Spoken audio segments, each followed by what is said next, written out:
అందరికీ నమస్కారం. ఈరోజు వచ్చేసరికి మెగాస్టార్ మెగాస్టార్ చిరంజీవి గారి యొక్క పరపతి ఏ విధంగా ఉందో భారతదేశంలో నరేంద్ర మోదీ గారే భారత హైకమాండ్ దగ్గర ఎలా ఉందయ్యా, ఆంధ్రప్రదేశ్లో మెగాస్టార్ చిరంజీవి అంటే ఇది ఆయన బ్రాండ్ వాల్యూ, మెగాస్టార్ చిరంజీవి యొక్క బ్రాండ్ వాల్యూ ఇది అని చెప్పేసి ఈరోజు నరేంద్ర మోదీ గారే సాక్షాత్తు ప్రధాని మోదీ గారే చూపించారు. ఈ యొక్క మీడియాకి ఏదైనా కానీ ఉంటే megastar brand value, Pawan Kalyan గారి బ్రాండ్ వాల్యూ మోదీ గారే చూపించారు. స్వయాన మోదీ గారే. ఇది మెగాస్టార్ రేంజ్.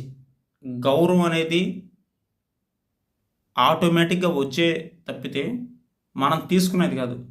ఒక్కసారి పేటీఎం గాళ్ళు ఆలోచించాలి. మెగాస్టార్ గురించి విమర్శించే పేటీఎం గాళ్ళు